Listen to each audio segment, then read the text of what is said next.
आप देख रहे हैं भारत 47 न्यूज।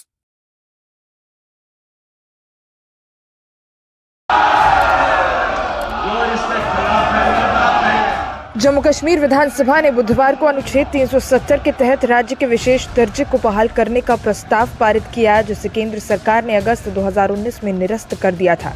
नेशनल कॉन्फ्रेंस के नेता और उप मुख्यमंत्री सुरेंद्र कुमार चौधरी ने विधानसभा सत्र के तीसरे दिन ये प्रस्ताव पेश किया, जिसे विपक्षी भारतीय जनता पार्टी के कड़े विरोध के बावजूद सत्तारूढ़ दलों का समर्थन प्राप्त हुआ।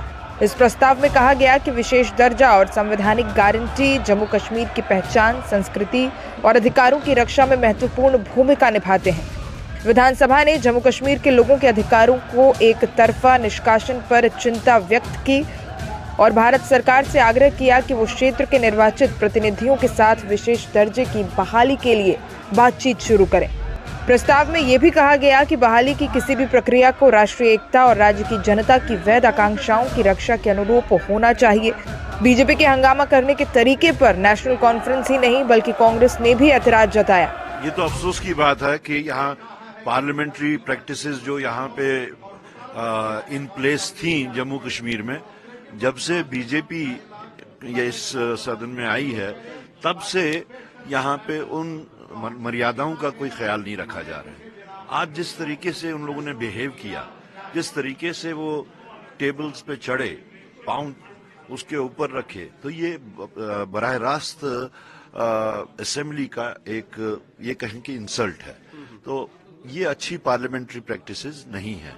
बाकी ठीक है, आपको अपनी बात रखनी है, आप एक दायरे के अंदर रह के, इखलाकी दायरे के अंदर रह के भी वो बात कर सकते हैं, लेकिन जिस तरीके से उन्होंने बिहेव किया, मुझे नहीं लगता कि ये कोई भी समाज जो है इसको एक्सेप्ट करेगा। 15 दिन से जो यहाँ हमारी सिचुएशन बनी after formation of the government, कल जो एलजी साहब का बयान भी आया, काफी तलख लफ्ज थे उसमें कि जहां पर भी किसी शय दी गई है किसी भी मिलिटेंट एक्टिविटीज को, वो जमीन ही साफ कर दी नीचे।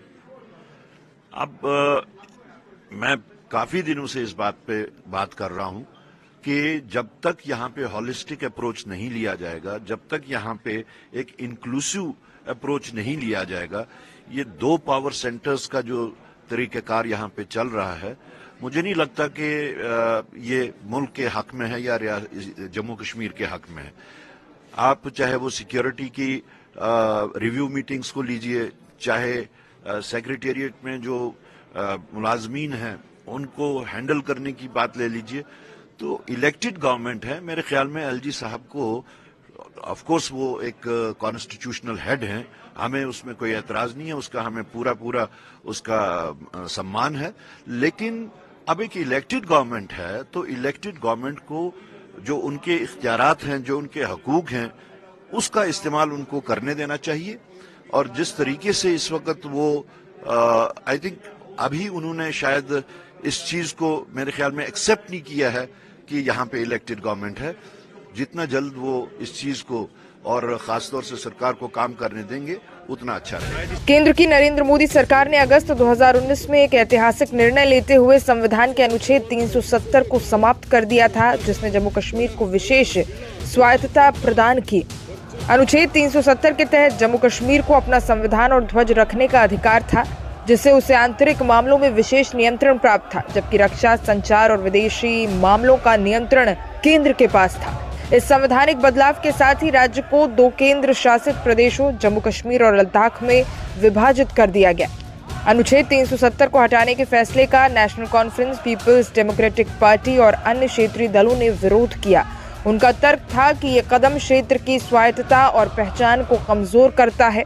सुप्रीम कोर्ट की 5 जजों की संविधान पीठ ने पिछले साल 11 दिसंबर को केंद्र के इस फैसले को वैध ठहराया। इसी के साथ ही अदालत ने सितंबर 2024 तक क्षेत्र में चुनाव कराए जाने और जल्द से जल्द राज्य का दर्जा बहाल करने के निर्देश भी दिए थे। जम्मू कश्मीर विधानसभा का ये प्रस्ताव केंद्र और राज्य के बीच एक संवेदनशील मुद्दे पर चर्चा को फिर से छेड़ दिया है।